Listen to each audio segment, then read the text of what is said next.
une langue qui est totalement différente de la nôtre. On s'entend? Déjà en partant, et vous allez voir, je vais vous laisser aujourd'hui des petites perles qui vont vous peut-être réveiller un peu votre façon dont vous voyez les Écritures. D'accord? Très important, parce que il y a des choses que nous manquons dans les Écritures, étant donné qu'on ne fait que les fleurer. Maintenant, aujourd'hui, je veux que vous quissiez d'ici frustrés. Hein? Ça vous convient, ça? Frustré. Parce qu'aujourd'hui, je ne fais que vous présenter l'introduction. Aujourd'hui, je ne rentre même pas dans le message. Aujourd'hui, c'est strictement une introduction. D'accord? Ça vous convient? Non? Ben, c'est pas grave, c'est moi qui enseigne. Parfait. Donc, voici, il y a quelque chose dans les Écritures, il y a un passage qui nous interpelle, qui vient me chercher beaucoup. Et j'aime ce que dit Ézéchiel en 3,22, ça dit « Là encore, la main de l'Éternel fut sur moi, et il me dit « Lève-toi, va dans la vallée, et je te parlerai. » Lève-toi, va dans la vallée, et je te parlerai. Pourquoi? Dans les Écritures, il faut comprendre que les Écritures utilisent un langage très figuré, très imagé.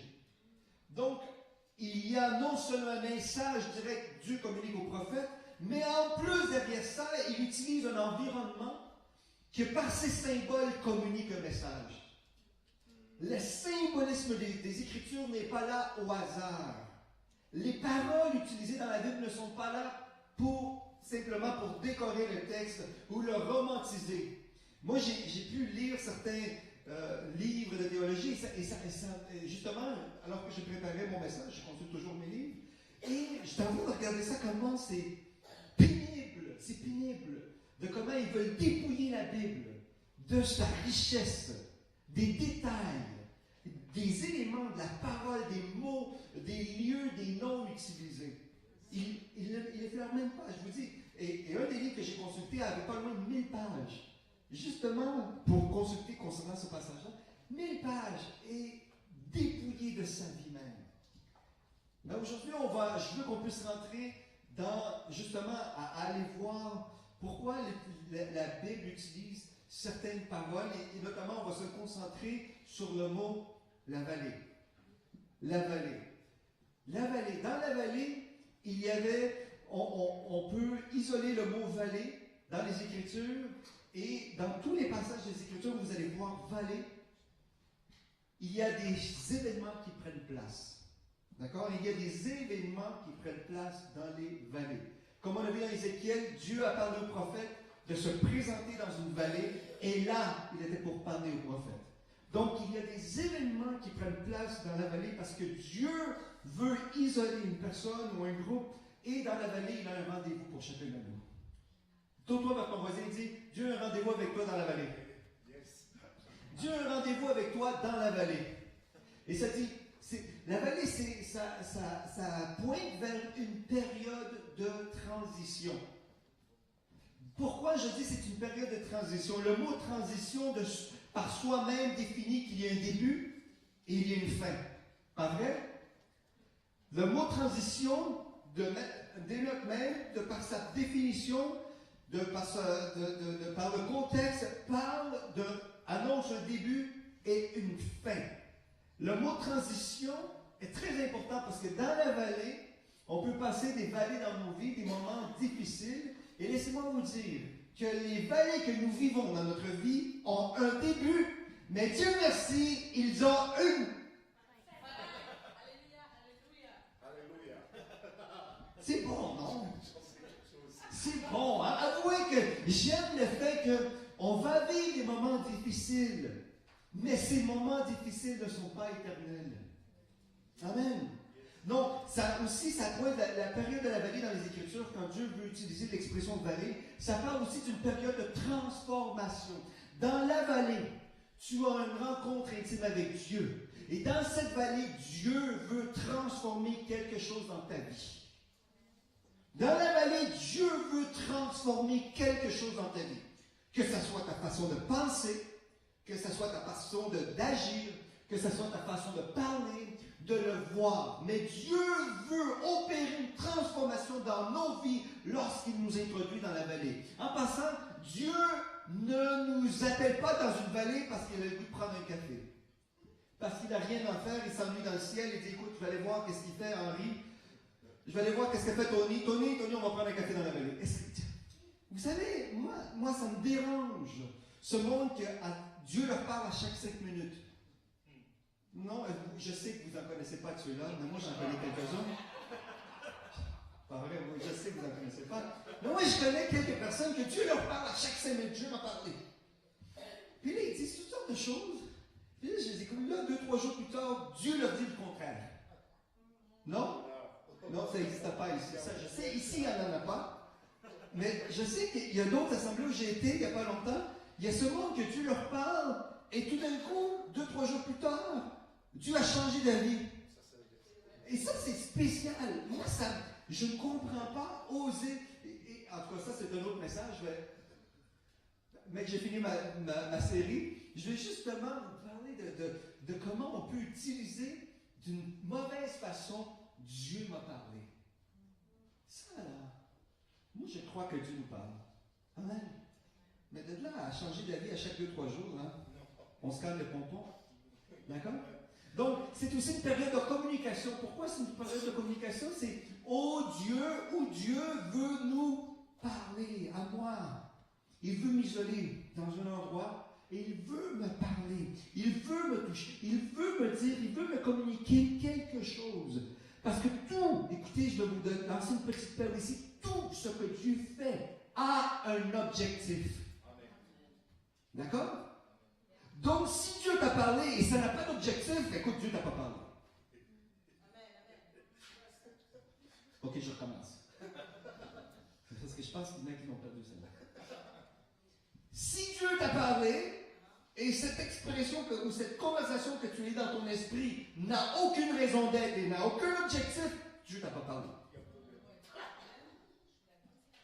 Quand Abraham a été visité par quelques anges, ils sont assis, ils ont mangé, il y avait toute une conversation où Abraham a eu une conversation avec Dieu qui le pointait vers quelque chose. Amen. Il n'y a jamais une rencontre entre Dieu et un homme qui n'aboutissait à rien. Tout a une raison d'être. D'accord? Tout. Dieu n'est pas un Dieu empirique qui fait ce qu'il veut de temps en temps parce qu'il ne sait pas quoi faire dans... Vous comprenez? D'accord. Dernièrement, c'est une période de sanctification. Et quand je parle de sanctification, j'utilise le mot sanctification, il faut faire attention parce qu'il y en a qui ont le mot sanctification. La première chose qu'ils voient, c'est l'image d'une auréole et les mains. Non, un sein, vous savez? Les icônes un peu. Vous entendez des anges? Entendez-vous les anges? C'est beau. On entend le mot sanctification immédiatement comme. C'est pas ça. C'est pas ça. Le mot sanctification, de par sa définition même, je vais vous donner un exemple. Est-ce que quelqu'un a un crayon ici? Un crayon? Juste un stylo ou un crayon, c'est pas grave, je vais pas le manger, là. Je veux juste qu'on me le prête. D'accord. Ah, ma petite fille s'en va. Pas de toi. Ok. Je vais vous définir le mot sanctification à sa plus simple expression. D'accord? D'accord? Oui? Êtes-vous avec moi encore? Oui? Ok. Voici un stylo, vous allez voir disparaître, ça sera pas. 1, 2. Non, c'est pas vrai, je fais pas de truc de magie. Vous avez pensé qu'il était pour disparaître, non, c'est pas ça. Ok. Voici le mot sanctification. Voici un stylo. Le stylo a été créé pour quoi? Pour me gratter les oreilles. Est-ce que le stylo a été créé pour se gratter les oreilles? Non. Savez-vous qu'on peut utiliser un stylo pour dégonfler un pneu? Ah oui, moi je le fais souvent aussi. On l'a testé, on dégonfle les pneus avec un stylo. Hein? On peut faire toutes sortes de choses avec un stylo. Mais est-ce que sa fonction et l'idée originale de celui qui a pensé à cet outil-là était pour dégonfler un pneu? Non. La raison d'être était de quoi? pour pouvoir écrire et véhiculer un message. Pas vrai? Et voilà, le mot sanctification. C'est ça. Quand Dieu t'a créé pour une raison spécifique.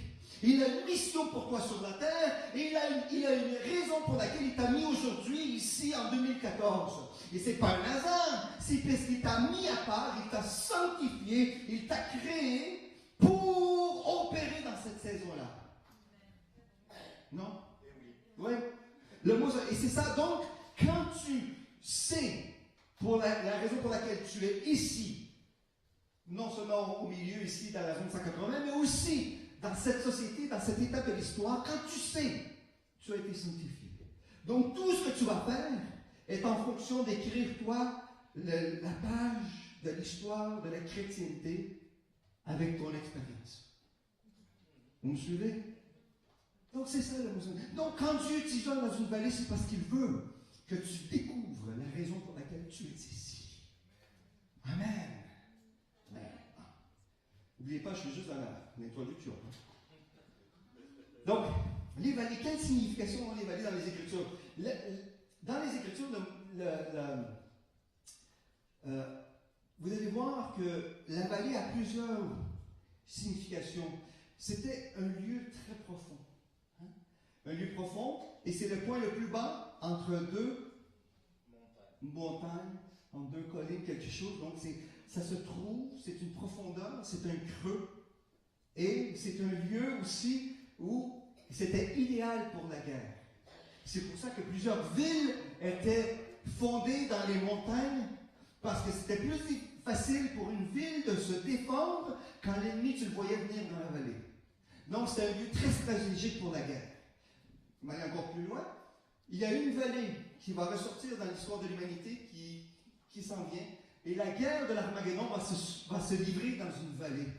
Et la vallée s'appelle la vallée de Jezréel, Megiddo. Donc cette région-là d'Israël, c'est une vallée, une partie profonde, où l'Antéchrist va faire face à des armées. Donc c'est un conflit qui s'en vient. Mais pourquoi? Parce que c'est un lieu idéal pour la guerre. Non seulement ça, c'est un lieu de vulnérabilité pour celui qui passe par la vallée. C'est pour ça que vous allez entendre le roi David dire « Quand je passe par la vallée de quoi? » Donc c'est un lieu de vulnérabilité. Donc pour celui qui vit une période de vallée dans sa vie, se sent vulnérable. Combien ont déjà vécu une vallée? Ah, une vallée de santé, vallée financière, vallée avec les enfants. Tu sais, c'est des périodes obscures où tu as l'impression que tu es dans le creux. Et c'est tellement cru que tu te dis, tu ne peux pas aller plus loin que ça. Tu es vraiment dans le fond. Hein, un moment d'isolation. Tu es isolé. Isolement, plutôt un moment d'isolement où tu te sens seul et vulnérable face à tout ce qui peut venir de gauche et de droite. D'accord? C'est ça une vallée. C'est aussi une stratégie, c'est un lieu stratégique pour semer. Vous allez en Europe, pour les Européens qui sont ici, qu'est-ce qu'on trouve dans les vallées? Le blé. Et quoi d'autre? La vigne. Le blé, la vigne. C'est des endroits stratégiques pour semer. Pourquoi? L'eau descend. C'est une terre très fertile. Donc, quand Dieu nous place dans une vallée, écoutez bien ce que je vais vous dire. Quand Dieu nous place dans une vallée, c'est parce que Dieu veut semer quelque chose en nous. Ah! Vous pouvez mettre principe du royaume. Parce qu'ici, je ne donnerai pas de doctrine, je vais donner des principes, et ça, c'en est un. Quand Dieu vous place dans une vallée, il vous guide vers une vallée, vous achemine vers une vallée, et vous sentez que vous rentrez dans une période creuse, c'est parce que Dieu veut semer quelque chose en toi. Amen. Donc, voici. On continue. Ça dit, dans les Écritures, les noms sont très spéciaux dans la Bible. Si j'arrive à faire avancer mon image, voilà. Les noms ont une signification très spéciale dans la Bible. Donc les noms, dans la Bible, tous ont une signification. Je n'ai pas vérifié si j'ai des erreurs d'orthographe dans mes présentations, pardonnez-moi. Mais dans la Bible, tout nom a une raison d'être. Parce que nous, ici, on peut nommer la rue tel, ou tel lieu, tel. Parce que, c'est rendu qu'il faut nommer quelque chose au nom d'un politicien, au nom de quelqu'un, au nom de. Pas simplement pour le fait de. C'est pour ça qu'il y a plusieurs rues avec le même nom. Par contre, dans la Bible, les noms ne sont pas donnés à la légère. Dans la Bible, le nom véhicule l'essence et la nature du porteur.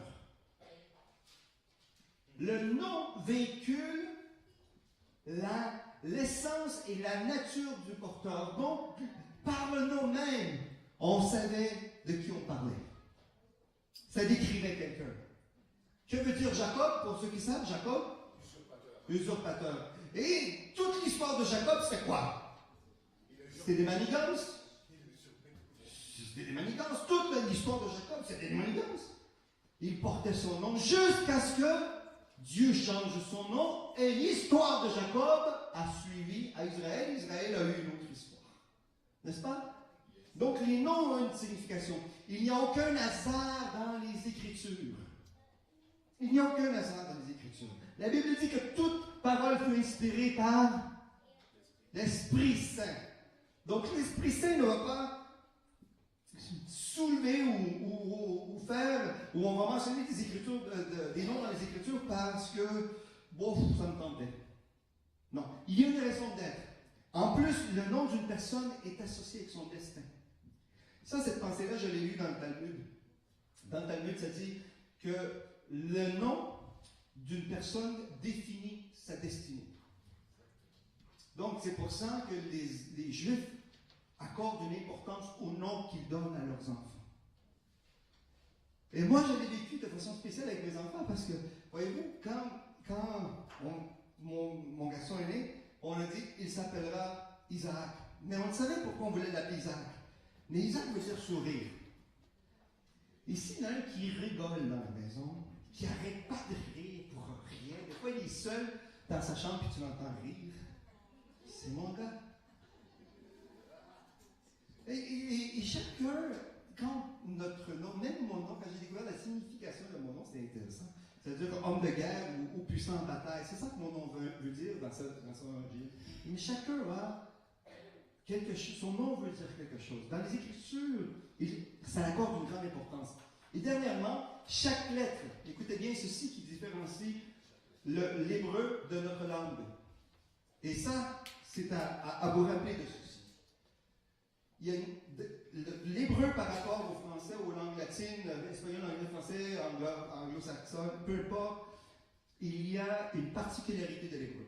Non seulement l'hébreu, on sait, il y a une lettre, c'est une lettre, que ce soit lettre ou lettre. Chaque lettre a un symbole. D'accord? Les Chinois aussi ont des lettres, c'est des symboles. Oui, on va aller plus loin. Chaque lettre, dans l'hébreu, a une valeur numérique. D'accord? Un chiffre. Mais encore plus loin. Chaque lettre a un son, une note. Pour les musiciens, les chanteurs, chaque lettre a un son. Pourquoi je vous dis ça? C'est pour ça qu'il y a des psaumes, il y a des chants, et même il y a de la musique classique qui est écrite qui a été composée par des orchestres, utilisant les sons, les notes associées à chaque lettre. Et ça existe, vous pouvez les trouver dans l'OD, ça existe. Donc par exemple, le psaume 23, vous voulez savoir quel est le son, j'ai bien dit, quel est le son du psaume 23? Il a un son, le psaume 23, parce que chaque lettre a une note musicale. Contrairement à nous. Donc, c'est pour ça. Maintenant, je vais ouvrir une parenthèse. Là, je m'embarque dans quelque chose que j'aurais dû pas, mais là, je suis parti. C'est pour ça que quand le psalmiste chantait et le roi Saül était démonisé, visité par le démon, la Bible dit que Saül se calmait à ce que le psalmiste jouait. D'après vous, pourquoi? Parce que ce qu'il jouait, ce n'était pas juste parce qu'il était loin. Non. Selon la tradition, c'est parce que chaque note, il chantait quelque chose dont il savait ce qu'il chantait. Donc, il pouvait jouer quelque chose, mais les notes étaient associées à des mots. Là, on ferme la parenthèse parce que je vais m'embarquer dans quelque chose. Donc, vous suivez comment l'importance dans les Écritures, que c'est quand on voit la Bible, c'est beaucoup plus que lire un texte qui a été écrit il y a plusieurs années. Non, c'est beaucoup plus profond que ça. Vous êtes avec moi encore? Excellent. Est-ce que vous voulez continuer encore quelques diapos? Parfait. Donc, voici ce qui s'en vient. Mon introduction est finie. Pour les semaines à venir, je vais amener une série de 5 messages. D'accord? Une série de 5 messages tirés des leçons tirées de certaines vallées dans la Bible. Donc, la première que je vais amener la semaine prochaine, c'est la vallée du malheur. Et dans la vallée du malheur, on va voir comment on a fait face à de la défaite, la déception et la disgrâce. Et cette vallée, elle est nommée la vallée d'Accord. La vallée d'Accord. Donc, on va commencer la semaine prochaine avec les malheurs. Yes! Non, il y a juste moi qui est content de parler de malheurs. Yes! On va parler de malheur. Non, c'est ça. C'est ça la beauté, c'est que quand tu passes dans la vallée de la déception et dans la vallée du malheur, c'est temporaire. Hey, come on! Il y a juste moi qui est content. Yes! C'est temporaire! Donc, on passe. Et il n'y a pas longtemps, je sais que pour ceux qui me suivent sur Facebook dans la zone 180, j'ai passé 2 jours à l'hôpital avec un de mes amis. Et il vit une situation difficile de santé. J'ai dû l'accompagner, on a prié pour lui, j'ai été avec lui jour et nuit. Et la soirée que je suis arrivé à la maison, j'ai eu un de ces rêves que j'ai trouvé ça tellement significatif. C'est que je me trouvais couché et je voyais vous savez c'est quoi une tornade, hein, le gros? Et je voyais la tornade passer et je me trouvais au milieu de la tempête. Et c'est drôle, dans ce que je vivais, je voyais le soleil passer à travers la tornade. Et là, tout d'un coup, elle est passée. Et le Seigneur me dit, tout est fini. Tout est bien. Pourquoi? Je crois que tout tornade, tout problème, toute situation est temporaire. Et je ne veux pas enlever de la crise, la souffrance qu'on peut avoir, la douleur qu'on peut avoir, le malaise qu'on peut avoir. Hein, vous savez, quand vos tripes sont déchirées, est-ce que ça m'arrive juste à moi, ça? Non? Non, mais c'est ça, la réalité, c'est que ça fait mal, hein, quand on vit des malheurs. Mais la beauté, c'est que la Bible nous dit que ce n'est que temporaire. Amen! Deuxième message que je vais apporter, ça s'appelle la vallée des larmes. Ah yes! On va parler des larmes. Moi, j'empire, hein? Tu sais, la vallée, elle était profonde, mais là, je vais encore plus loin. Éventuellement, vous allez voir, je vais me trouver encore plus loin. La vallée de Baca. Dans la vallée de Baca, elle est aussi appelée la vallée des larmes. Parce qu'il y a des saisons. Il y a des saisons où tu n'as que l'impression que tu pleures. Non? Tu pleures parce que ça va mal. Tu pleures parce que tu as mal. Tu pleures parce que tu es seul. Tu pleures parce que ça va mal avec ton conjoint. Ça va mal avec tes enfants. Ça va mal dans les finances. Tu pleures et la seule chose qui peut sortir de tes yeux, c'est des larmes. Mais dans la vallée des larmes, aussi vous allez voir comment, un petit indice, l'histoire finit bien.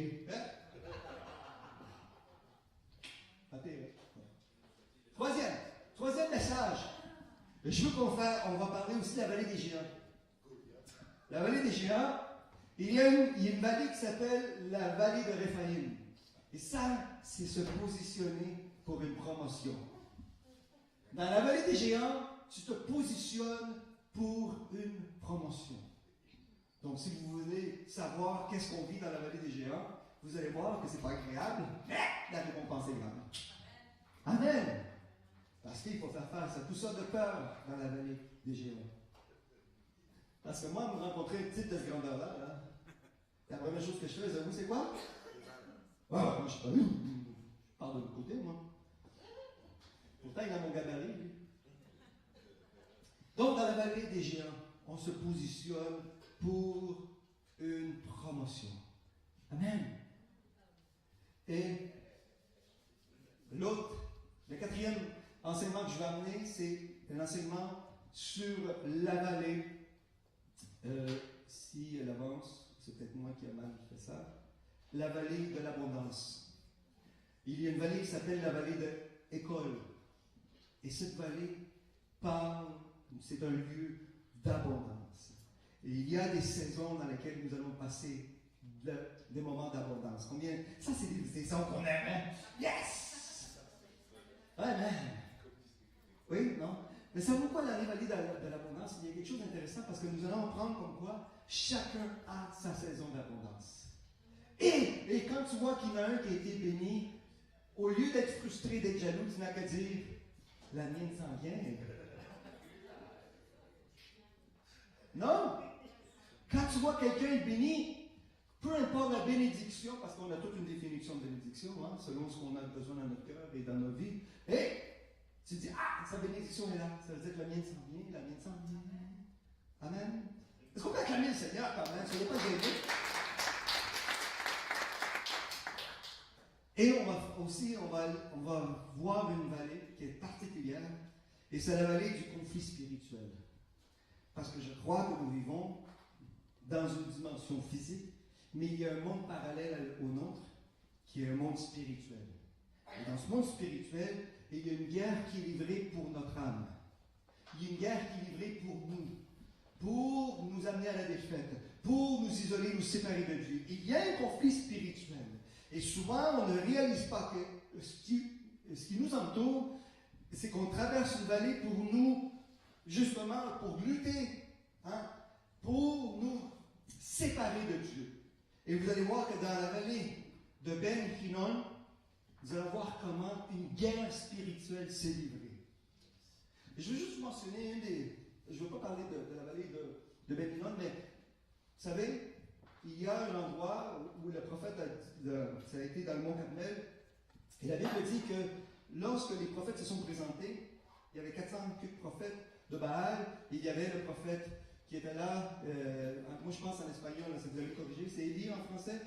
Ok, Élie en français, c'est que moi je parle en espagnol, c'est ça. Moi je pense. C'est que Élie se présente devant les prophètes, et il dit, voici ce qu'il dit. Bon ben, allez, faites votre mascarade, faites ce que vous allez faire, faites tomber le feu du ciel, faites de quoi? Voici le sacrifice, allez-y. Maintenant, la question que souvent on n'ose même pas poser dans nos assemblées, ou dans les assemblées en général, c'est si les hommes ont osé faire face à Élie, face à un défi où le feu était pour tomber du ciel, se pourrait-il qu'ils avaient déjà vu du feu tomber du ciel? Oui ou non? Il n'y a pas 400 hommes, 400 prophètes de Baal qui vont se présenter là, juste par, on va espérer que le feu descende. Non, non, non. Il y avait un vrai conflit. Il y avait un conflit réel. Et je pourrais vous mentionner des choses que j'ai vécues, même avec mon épouse, au niveau de ce qu'est la guerre spirituelle, des choses qui arrivent à distance. Il y a une vraie guerre spirituelle. Et dans la guerre spirituelle, nous allons voir qu'est-ce qui arrive dans la vallée du conflit spirituel. Et le dernier c'était le dernier message que je vais apporter, c'est justement sur la guerre spirituelle. Donc, nous allons faire un voyage à travers 5 vallées. Vous êtes déjà essoufflés, hein? J'en vois une qui transpire. Hein? C'est ça? Donc, on va passer à travers 5 vallées, mais dans les vallées, nous allons chercher les enseignements que Dieu veut nous communiquer, des perles et des principes qui vont nous aider à vivre différentes étapes dans notre vie. Amen. Pourquoi je vous dis cela? C'est parce que la raison d'être, justement, de la zone 180, c'est quoi? Elle a une raison d'être. Elle est petite encore, cette zone, mais elle a une raison d'être. Savez-vous pour c'est quoi? C'est justement, c'est d'inspirer, d'équiper et de déployer. C'est que ce que je veux donner, ce qu'on veut communiquer ici, c'est qu'elle puisse non seulement vous inspirer à sortir ou à vivre les moments difficiles, ou à vous inspirer à passer une prochaine étape, mais en plus de vous équiper avec les outils nécessaires qui vont vous aider à faire face à la vraie vie, mais non seulement ça, mais aussi de véhiculer le royaume de Dieu. Parce que le royaume de Dieu, c'est pas ça ici, c'est ce qu'on véhicule nous. D'accord? C'est ce que nous, on véhicule. Savez-vous que, moi, je vais ouvrir une autre parenthèse, j'aurais dû pas, là, vous m'avez amené là. Vous savez, quand Jésus arrive, et se présentait quelque part, là, tout d'un coup, tout changeait. Pourquoi? Parce qu'il amenait une atmosphère différente. Il amenait quoi? Il véhiculait un gouvernement.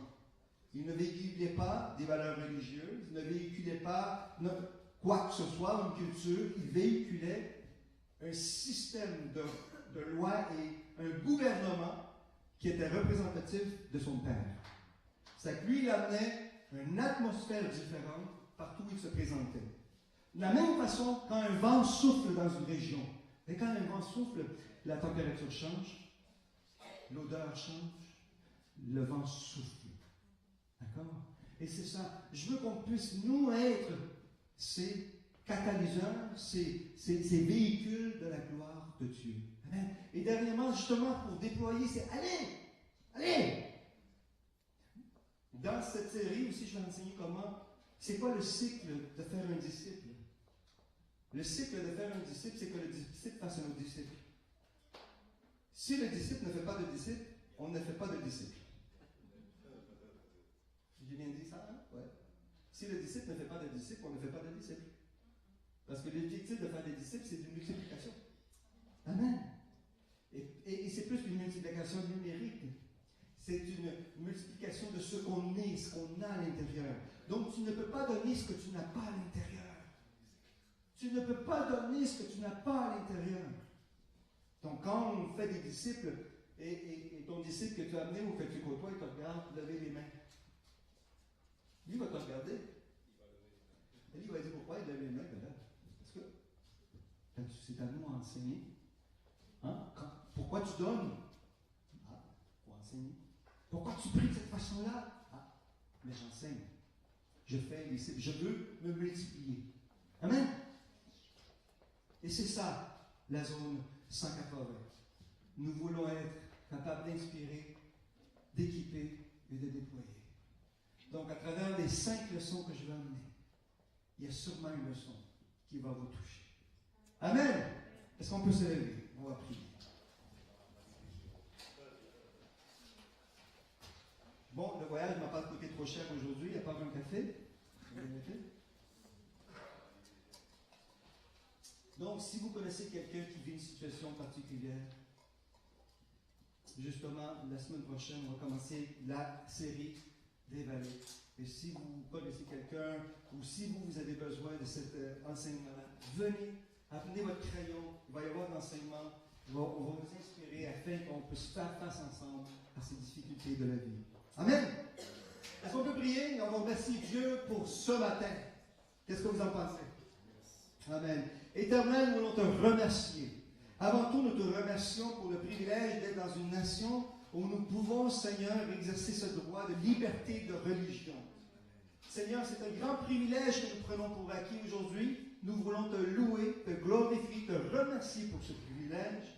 Et Seigneur, pour le studio, pour Passion Canada, pour We Are One, pour Kingdom Unlimited, Seigneur, pour la zone 180, utilise tous ces véhicules pour ta gloire, Seigneur, pour transformer des vies, pour toucher des vies. Seigneur, que ce soit à travers l'Internet ou ici même dans le local. Éternel, que ta gloire descende. Nous invitons à te manifester, Seigneur, dans nos vies premièrement, afin que nos vies soient un véhicule d'impact dans la vie des autres, Éternel. Dans la société, dans la culture, dans le milieu de travail, à l'école, Seigneur. Utilise-nous, fais de nous un véhicule de ton royaume. Seigneur, nous te remercions et nous semons cette semaine et nous la mettons entre tes mains d'amour au nom de Jésus. Amen. Est-ce qu'on peut acclamer le Seigneur? Amen. Quelle prédication, hein? Je ne veux pas perdre les prochaines études. Amen. Alors, seulement pour vous dire, si vous voulez semer dans le royaume de Dieu, quand vous sortez, vous pouvez donner votre offrande. Il y a une petite boîte là-bas, c'est en mailbox. On va l'utiliser. Maintenant, demain, on a un événement ici. C'est de 10h le matin jusqu'à 3h l'après-midi avec Marc Pilon. C'est le pasteur de l'église Axe 21 de Sherbrooke. C'est une église qui grandit beaucoup. On aime pasteur Marc. Alors, on va l'avoir ici. Si vous voulez venir, il faut s'enregistrer. Alors, venez nous voir et on va faire ça. Et aussi, les mercredis, on a comme une réunion ici. Le message c'est en anglais, mais on prie en anglais et en français. Alors, c'est avec l'église Life Church, c'est une église aux États-Unis. Ils sont vraiment des études bibliques qualité et on fait un réseau avec eux pour prochainement, on veut traduire les matériaux qu'ils ont en français. Alors, si vous voulez venir, c'est le mercredi soir à 7 heures et ça dure pendant 70 minutes. Alors, on essaie de faire comme ça. Et aussi, comme on pense que c'est vraiment très difficile de commencer à 11 heures, je pense qu'on va peut-être commencer à 11h11. Mais on va parler de ça. Il faut que Pasteur Louise nous dise quelque chose. Mais c'était difficile de faire la transition entre une assemblée et l'autre. Mais on veut seulement que vous soyez bénis. Et ce soir, on a aussi une réunion pour jeunesse. La réunion c'est en anglais, mais on a jeunesse, plusieurs églises francophones qui viennent. Et alors, c'est comme plus allophone, mais c'est avec notre frère Ben qui fait la réunion. We are one, nous sommes un. Alors, soyez bénis, bon dimanche et on se voit dimanche prochain. Ok, au revoir.